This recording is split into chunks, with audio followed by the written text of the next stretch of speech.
नमस्कार दोस्तों, स्वागत है आप सबका आपके अपने YouTube चैनल वेबकांड पे। आज हम शुरू करते हैं। कल वाला जो टॉपिक छोड़ा था हमने, कंप्यूटर का परिचय, कक्षा 9वीं का जो फर्स्ट चैप्टर हम करते आ रहे हैं, उसी के आगे का हम शुरू करते हैं। उसी के कंटिन्यूएशन में कल हमने जो टॉपिक पढ़ लिए थे, उन्हीं के जो कुछ MCQs हैं वो आज हम करते हैं। सबसे पहला आपका आता है, कंप्यूटर एक डैश है जिससे हम रो डाटा इनपुट करके कंप्यूटर प्रोग्राम में इंफॉर्मेशन में बदल सकते हैं। यानी कंप्यूटर एक है, कौन सी मशीन है? इलेक्ट्रॉनिक मशीन है, डिजिटल मशीन है, ऑटोमेटिक मशीन है या हाइब्रिड मशीन है? तो आपका आंसर क्या रहेगा दोस्तों? ये कंप्यूटर क्या है? कंप्यूटर एक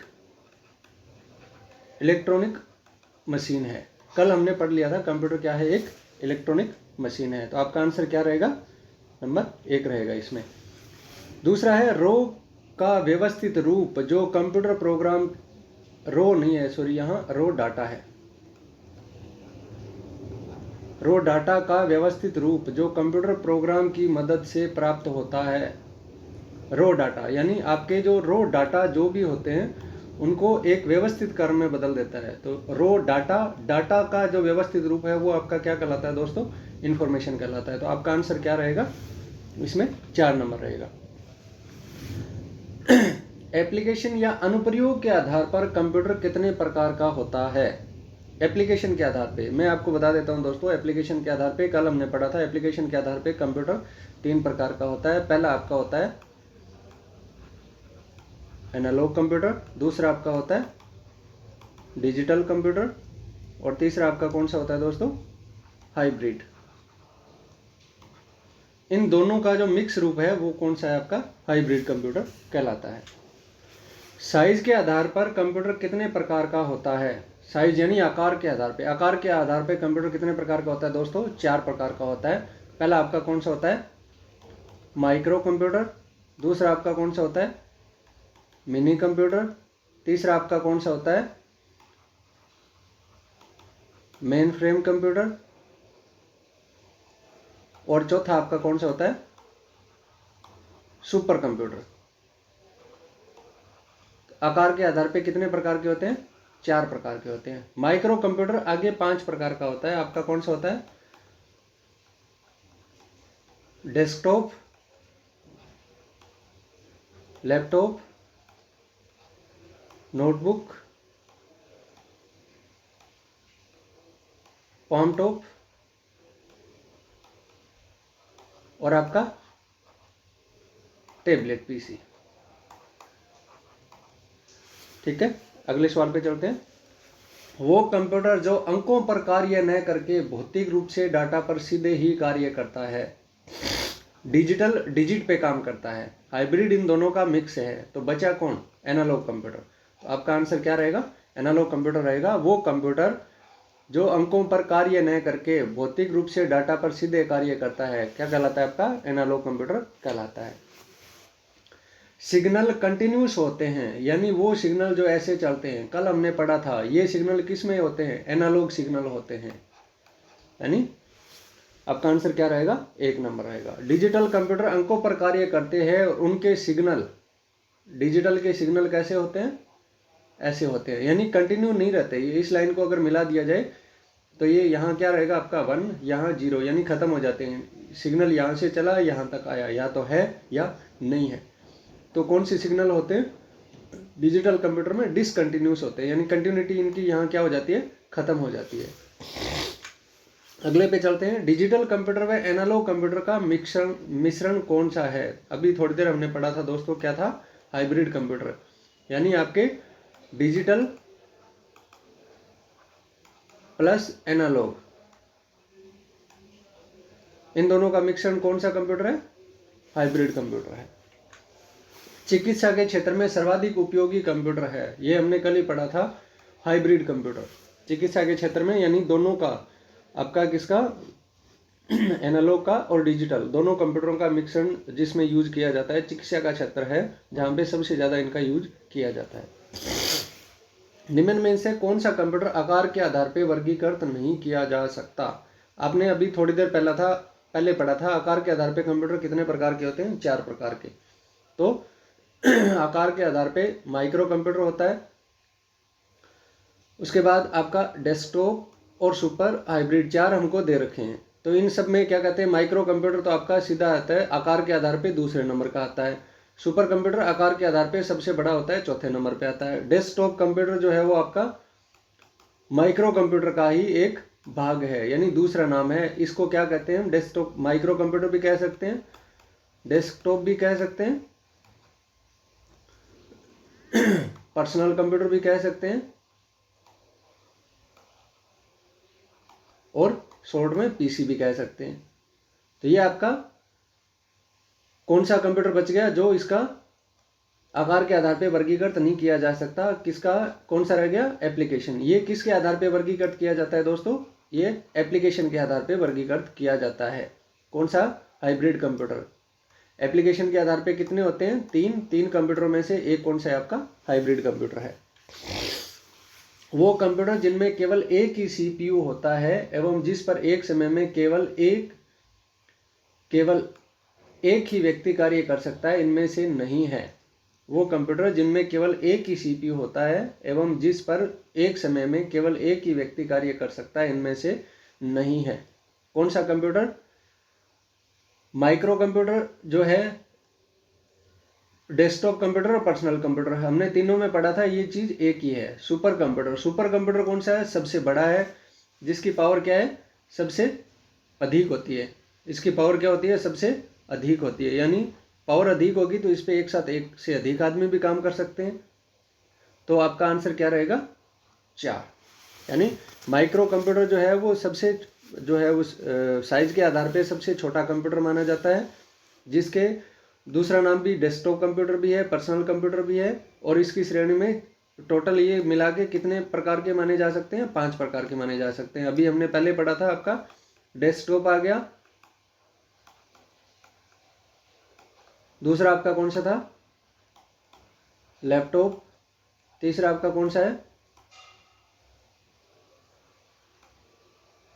नोटबुक, चौथा आपका कौन सा है? पाम टॉप, और पांचवा आपका कौन सा है? टेबलेट। अब ये कहता है कि डेस्कटॉप भी एक काम करता है, लैपटॉप भी एक काम कर सकता है, नोटबुक पे भी एक आदमी काम करता है, पम्पटॉप पे भी एक आदमी काम करता है, टेबलेट पे भी एक आदमी ही काम करता है। तो बच गया कौन सा? आपका सुपर कंप्यूटर है, जिसपे एक से अधिक आदमी काम कर सकते हैं। तो यानी आपका वो कंप्यूटर बताना है आपने जिसपे एक समय में केवल एक ही आदमी काम कर सकता है, जो इनमें से नहीं है। सुपर कंप्यूटर ऐसा है जिसपे एक से अधिक काम कर सकते हैं। माइक्रो कंप्यूटर की श्रेणी में कौन सा कंप्यूटर इनमें से नहीं है? अभी बताया हमने, लैपटॉप कंप्यूटर आता है, पामटॉप आता है, आपका नोटबुक आता है, और चौथा बच गया आपका कौन सा? परम कंप्यूटर। परम कंप्यूटर क्या है दोस्तों? एक सुपर कंप्यूटर का, परम कंप्यूटर एक सुपर कंप्यूटर है, जो कौन सा है? स्वदेशी तकनीक पर बनाया गया है। ये परम 10,000, परम, पदम और परम अनंत, ये इनके विस्तृत रूप हैं परम कंप्यूटर के। अगले टॉपिक पे चलते हैं। माइक्रो कंप्यूटर सामान्यतः प्रकार के होते हैं। माइक्रो कंप्यूटर अभी हमने पढ़ा था, कितने प्रकार के होते हैं दोस्तों? 5 प्रकार के होते हैं। तो आपका आंसर क्या रहेगा? 4 नंबर रहेगा। वो कंप्यूटर जिसके माउस, कीबोर्ड, सीपीयू, मॉनिटर एक साथ संलग्न होते हैं, जिन्हें गोद में लेकर चलाया जा सकता है, परंतु कार्य क्षमता लैपटॉप से कम और पॉमटॉप से अधिक होती है। यानी एक चीज हमें बता दी इन्होंने कि वो कंप्यूटर कौन सा है जिसमें माउस लगा होता है, कीबोर्ड भी लगा होता है, सीपीयू भी लगा होता है, मॉनिटर भी लगा होता है, और ये सारे एक साथ संलग्न होते हैं। संलग्न होते हैं मतलब डेस्कटॉप नहीं है, लैपटॉप भी नहीं है, यानी डेस्कटॉप भी नहीं है, आकार में छोटे बड़े का तो मतलब ही नहीं है। टेबलेट आपका हाथ में लेके चलाया जा सकता है, जिसको परम पदम अभी आपने पीछे पढ़ा था कि सुपर कंप्यूटर का एक है। तो बच गया आपका कौन सा? नोटबुक। यानी वो नोटबुक और लैपटॉप, पॉमटॉप और आपका टेबलेट ऐसे हैं जिनमें सब में बैटरी संलग्न होती है, mouse, keyboard, CPU, monitor tablet दोस्तों एक ऐसा कंप्यूटर है जिसमें माउस आपका अलग से नहीं दिखता, वो पूरी स्क्रीन ही उसकी क्या होती है, माउस होती है। ठीक है, कीबोर्ड अलग से नहीं होता, जैसे आप उस पर टच करोगे उसी पे कीबोर्ड आ जाएगा आपका। तो बच गया आपका कौन सा, नोटबुक कंप्यूटर ऐसा है जिसमें जो लैपटॉप की तरह दिखता है, गोद में लेके चलाया जा सकता है, और इसमें माउस, कीबोर्ड, सीपीयू, मॉनिटर जुड़े होते हैं। आपका क्या कहलाएगा, नोटबुक कहलाएगा, जो लैपटॉप से थोड़ा कम काम करता है। IBM 4300, IBM 4381, बैक्स 8842 कंप्यूटर आकार के आधार पर किस श्रेणी के माने जाते हैं? ये आपका कौन सा है, मेन फ्रेम कंप्यूटर माने जाएंगे, सॉरी मिनी कंप्यूटर माने जाएंगे। आपका आंसर क्या रहेगा, मिनी कंप्यूटर रहेगा।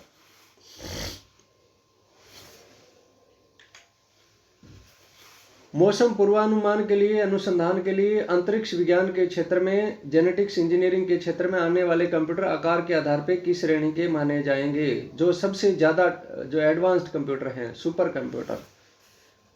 पीछे वाला हम देखते हैं दोबारा दोस्तों। आपका ये इसका आंसर जो है वो ये नहीं, मेन फ्रेम आपका इसका आंसर सही होगा, करेक्ट कर लेना आप अपना।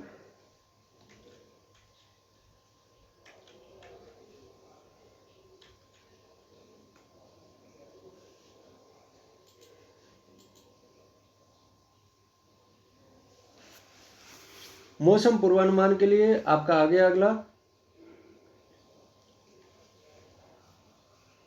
17 नंबर पे चलते हैं। CRAY DCCDC किस प्रकार के कंप्यूटर के उदाहरण हैं? ये आपके सुपर कंप्यूटर के उदाहरण हैं। ये जो हैं तीनों कंप्यूटर ये विदेशी कंप्यूटर हैं। कौन से? विदेशी कंप्यूटर हैं, विदेशी तकनीक पे बने हुए हैं, सॉरी, और जो परम है वो आपका स्वदेशी तकनीक पे बना हुआ है।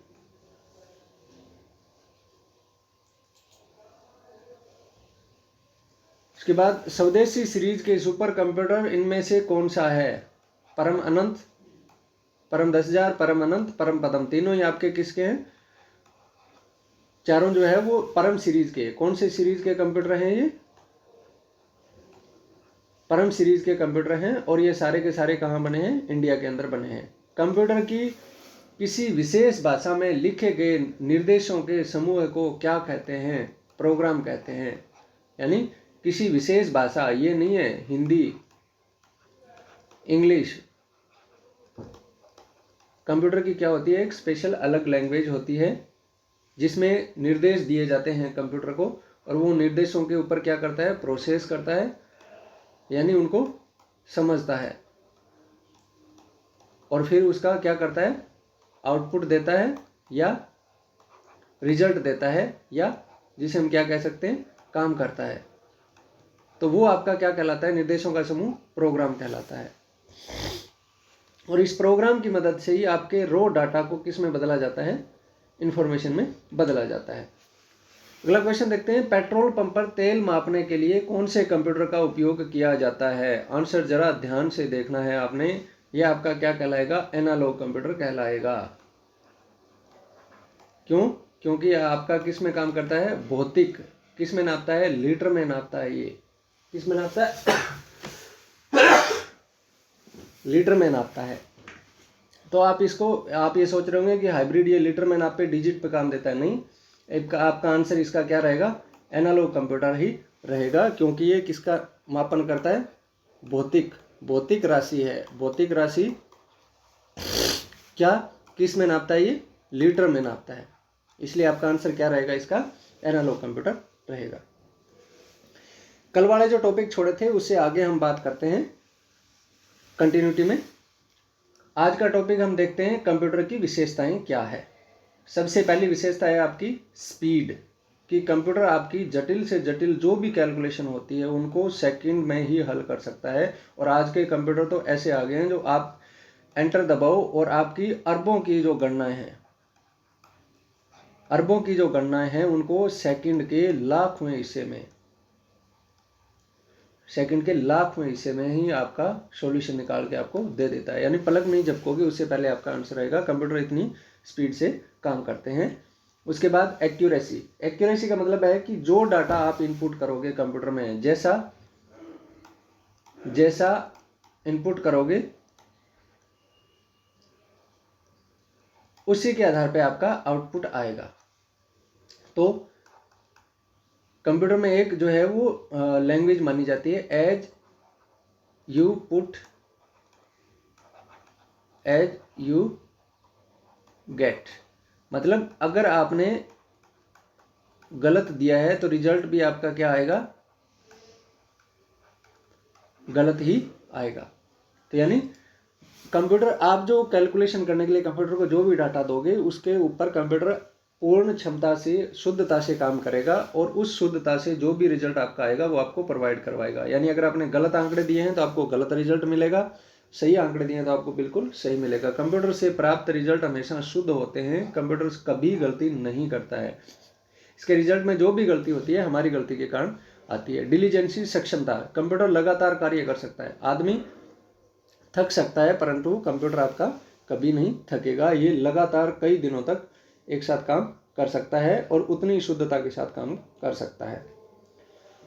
पावर ऑफ रिमेम्बरिंग, हम जो है वो कोई भी बात हमें बता दो, 1 महीने मत पूछो, 1 महीने बाद हम भूल जाते हैं। तो कंप्यूटर की क्या होती है कि एक बार मेमोरी में जो भी निर्देश दिए जाते हैं उनको बार बार रिकॉल किया जा सकता है, यानी बार बार देखा जा सकता है और जो डाटा आपने दिया है एज इट इज वही आपको कंप्यूटर वापस करेगा। यानी कंप्यूटर में जो आपने डाटा दिया है कंप्यूटर को वो रिमेंबर भी रखता है।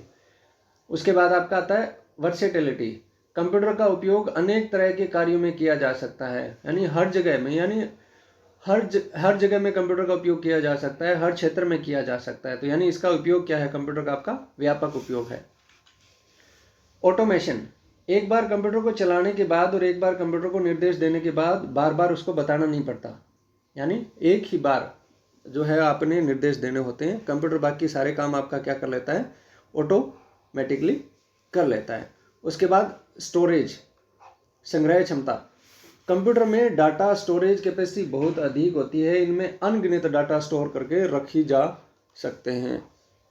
यानी कंप्यूटर की मेमोरी जो है वो बहुत ज़्यादा होती है। मेमोरी कैसे होती है, कितने प्रकार की होती है और एक्सटर्नल मेमोरी, इंटरनल मेमोरी वगैरह की सारी डिटेल जो है हम नेक्स्ट चैप्टर में पढ़ेंगे। अब बात आती है कि कंप्यूटर की इतनी सारी विशेषताएं हैं तो कंप्यूटर की कुछ सीमाएं भी हो सकती है, यानी सब जरूरी नहीं है कि सब में गुण ही गुण हो, कुछ में अवगुण भी हो सकते हैं, कुछ की लिमिटेशंस भी हो सकती है जो निम्न है। पहला यह कि कंप्यूटर में खुद के सोचने व समझने की क्षमता नहीं होती। कंप्यूटर वही काम करेगा जो आप उसको दोगे, अपने आप कोई सोचेगा समझेगा नहीं। आपने जो प्रोग्राम बना के छोड़ दिया, प्रोग्राम के आधार पे ही कैलकुलेशन करेगा, प्रोग्राम के आधार पे ही वो काम करेगा। तो ये कहते हैं कि एक 2 साल का जो बच्चा होता है सोचने समझने में वो भी कंप्यूटर से क्या होता है, तेज होता है। कंप्यूटर केवल मानव द्वारा दिए गए निर्देशों पर कार्य करता है, यह एक जड़ मशीन है, यानी उतना ही काम करेगा जितना आप बताओगे। कंप्यूटर टेक्नोलॉजी में लगातार परिवर्तन होने से पुराने कंप्यूटर कम उपयोगी रह जाते हैं, यानी बार बार आज आपका जैसे शुरू में आपका आया था इंटेल, कहते भी मैं लूँगा जी पेंटियम कंप्यूटर लूँगा, पेंटियम के बाद आपका आया ड्यूल कोर के बाद आपका आ गया i1 आ गया, i3 आ गया, अब i5 आ गया, अब i11 चल रहा है, i13 चल रहा है। तो यानी कंप्यूटर की टेक्नोलॉजी लगातार क्या रहती है, बदलती रहती है। तो समय के साथ साथ टेक्नोलॉजी में बदलाव करने के लिए आपको बार बार नए जो संसाधन खरीदने पड़ते हैं, तो इसलिए आपके महंगे पड़ते हैं। कंप्यूटर को बार बार टेक्नोलॉजी के अनुसार अपडेट करना महंगा पड़ता है। कंप्यूटर में स्टोर किए गए डाटा को सेव करने के लिए विभिन्न प्रकार के उपाय करने पड़ते हैं।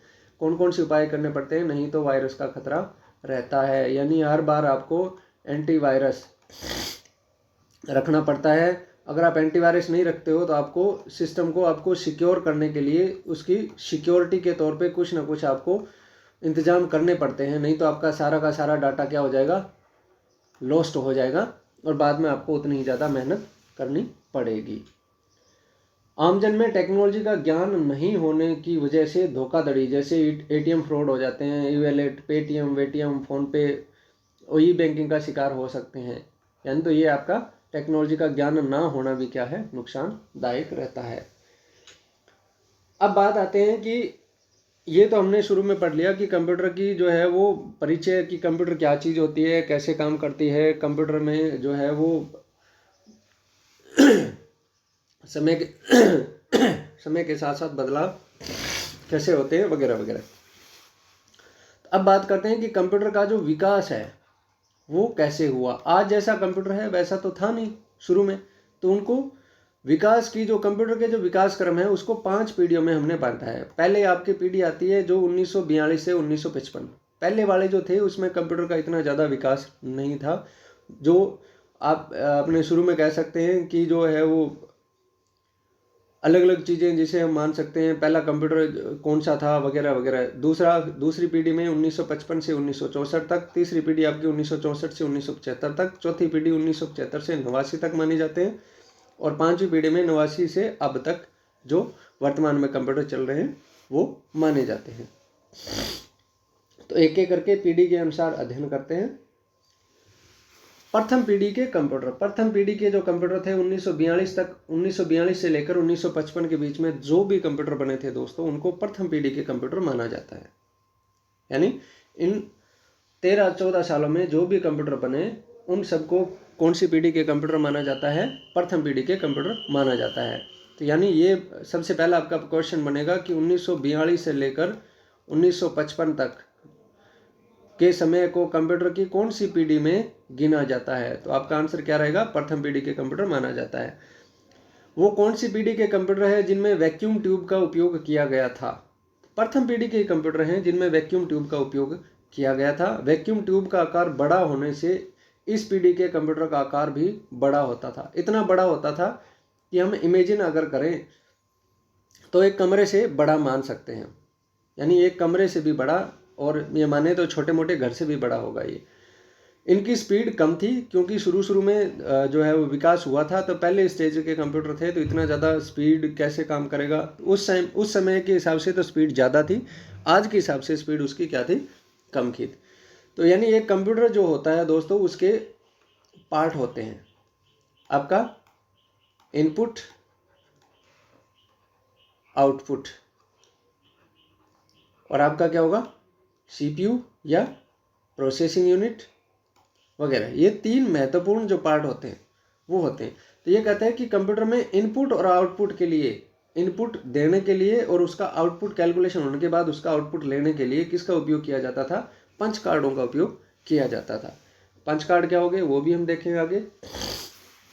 इंटरनल मेमोरी के लिए चुंबकीय ड्रम का यूज किया जाता था। इंटरनल मेमोरी कौन सी होती है, जो आप निर्देश दोगे, जब तक कंप्यूटर आपका चल रहा है तब तक वो डाटा आपका जो भी निर्देश होगा वो स्टोर करेगा, उसके हिसाब से ही क्या करेगा, प्रोसेसिंग करेगा, उसके बाद आपको क्या देगा, रिजल्ट देगा। तो आपके जो भी आंकड़े या जो भी प्रोग्राम था उनको स्टोर करने के लिए कंप्यूटर के अंदर इंटरनल मेमोरी के रूप में किसका यूज किया जाता था, चुंबकीय ड्रम का यूज किया जाता था। आज की तरह जो आती है ना रैम, उस टाइम में रैम नहीं थी, उस टाइम में किसका यूज किया जाता था, चुंबकीय ड्रम का यूज किया जाता था। कंप्यूटर पर काम करने के लिए मशीन लैंग्वेज या असेंबली लैंग्वेज, थोड़ी देर पहले हमने पढ़ा था कंप्यूटर की भाषाएं, विशेष भाषा, कंप्यूटर की कौन सी विशेष भाषा, विशेष भाषा कौन सी है, ये है दोस्तों मशीनी लैंग्वेज या असेंबली लैंग्वेज। आपकी जो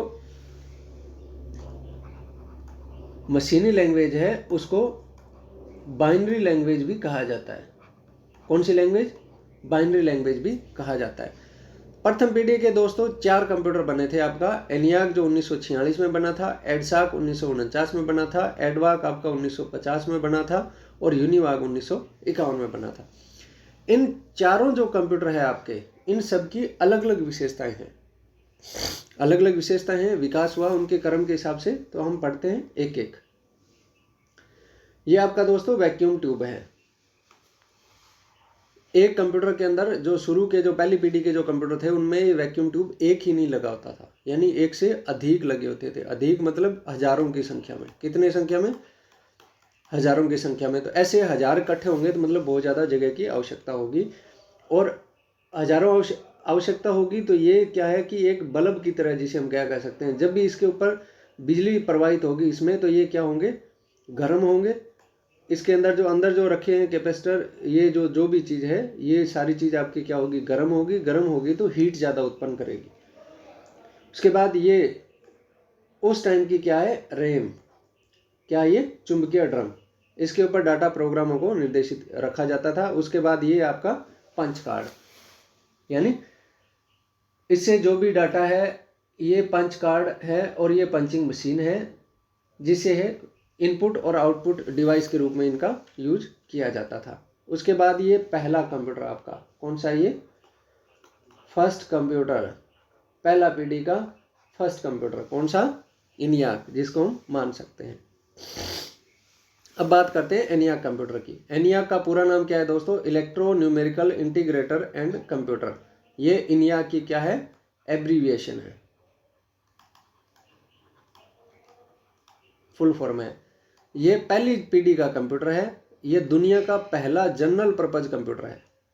दुनिया का पहला जनरल पर्पज कंप्यूटर आपका कौन सा था, ENIAC था। आविष्कार इसका किसने किया था, जे परस्पर एकर्ट और जॉन मिचली ने किया था। कहाँ, पेनिसिल्वानिया की यूनिवर्सिटी में, यूनाइटेड स्टेट यानी अमेरिका की, जिसे हम क्या कह सकते हैं, अमेरिका की आर्मी के लिए इसका उपयोग, अमेरिका तोप खाने की फायरिंग टेबल कैलकुलेट करने के लिए 1946 में बनाया गया था। फायरिंग टेबल का मतलब एक समय में कितनी गोलियां किस तरह से दागी जा सकती है, या कितनी गोलियां दागने के लिए कितनी तोपों की, कितनी बंदूकों की आवश्यकता, वगैरह वगैरह वगैरह। इसका उस टाइम में कुल वजन था 30 टन और लगभग 18,000 वैक्यूम ट्यूब लगे हुए थे। हजारों की संख्या में रजिस्टर्स, कैपेसिटर, इंडिकेटर लगे हुए थे, जो करीबन 1800 स्क्वायर फीट जगह में रखा गया था। यानी एक लंबे चौड़े घर के अंदर इसको रखा गया था, एक बड़ा इसका मकान बनाया गया था। इस कंप्यूटर का उपयोग सेकेंड वर्ल्ड वार, दूसरा जो विश्व युद्ध था, उसमें हाइड्रोजन बम का जो उपयोग किया गया था बनाने के लिए, जो कैलकुलेशन की गई थी, उसमें किसका यूज किया गया था, ENIAC का यूज किया गया था। कौन से कंप्यूटर का, ENIAC कंप्यूटर का यूज किया गया था। स्पीड धीमी होने के कारण बाद में इसका उपयोग बंद कर दिया गया। ENIAC मैथ्स की कैलकुलेशन व ट्रांसफर ऑपरेशन को एक साथ एक ही समय पर कर सकता था। यानी ENIAC में ये कैपेसिटी थी कि आपके जो है वो गणितीय गणनाएं भी कर सकता था और डाटा को ट्रांसफर भी कर सकता था, वो भी एक साथ एक समय में, यानी एक साथ दो काम कर सकता था। किसी नई प्रॉब्लम का सॉल्यूशन निकालने के लिए ENIAC को सेटअप करने के लिए बहुत अधिक समय की आवश्यकता थी, क्योंकि एक बार जो आपने प्रोग्राम बनाने के बाद आपने कैलकुलेशन की और कैलकुलेशन को रिजल्ट निकाल लिया, आपने किस पे निकाल लिया, पंच कार्ड पे। पंच कार्ड के बाद आपने जो डाटा आपने जो कैलकुलेट की, उसको परमानेंट स्टोर करने के लिए इसके पास जगह नहीं थी, इसलिए दूसरा प्रोग्राम बनाना पड़ता था। उसी के ऊपर कौन सी भाषा में, बाइनरी भाषा में। बाइनरी भाषा में तो दूसरे कैलकुलेशन करने के लिए, उसके ऊपर प्रोग्राम बनाने के लिए और सेटअप करने के लिए बहुत ज़्यादा समय की आवश्यकता होती थी, इसलिए भी इसका उपयोग बंद कर दिया गया। ENIAC में कोई ट्रांजिस्टर का उपयोग नहीं हुआ था। ये क्वेश्चन आपका टॉपिक महत्वपूर्ण है, क्योंकि ट्रांजिस्टर का उपयोग बाद में हुआ था। ENIAC एक सीक्रेट मिलिट्री प्रोजेक्ट था। किसका, US आर्मी का। कौन सी आर्मी का, US आर्मी का एक सीक्रेट मिलिट्री प्रोजेक्ट था। क्यों था, ये हम मान सकते हैं कि ये जो आपका वर्ल्ड वार था, सेकेंड वर्ल्ड वार में इसका उपयोग हाइड्रोजन बम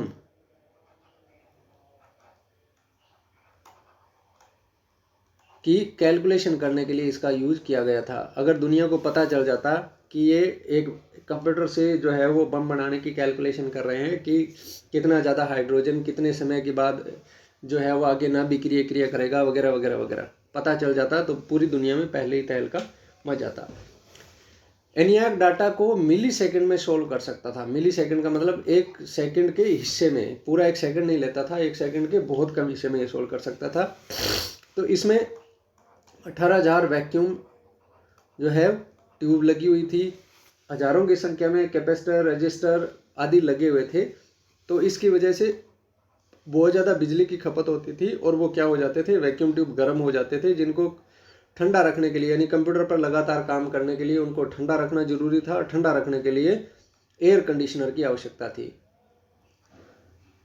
यह कम विश्वसनीय एवं पोर्टेबल नहीं था। क्यों नहीं था? क्योंकि 1800 जो स्क्वायर फीट एरिया है उसको एक बार उठा के दूसरी जगह कहाँ लेके जाएंगे।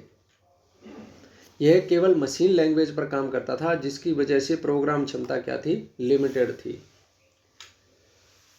तो आज के लिए दोस्तों इतना ही। एडशार्क, एडवाक, यूनिवाक जो कंप्यूटर हैं उनके बारे में हम कल पढ़ेंगे। तब तक के लिए बने रहिए। वीडियो देखने के लिए कंटिन्यू आपको मैसेज मिलता रहे, इसके लिए आप मेरे चैनल को सब्सक्राइब कीजिए, आपके दोस्तों तक पहुंच रहे शेयर कीजिए, लाइक कीजिए, अच्छा लगा हो तो फॉलो कीजिए, कंटिन्यू सब्सक्राइब कीजिए, कमेंट कीजिए। अगर आपको कोई डाउट हो तो आपका जो डाउट है वो कमेंट का उत्तर कमेंट बॉक्स में और नेक्स्ट वीडियो में दे दिया जाएगा। तब तक के लिए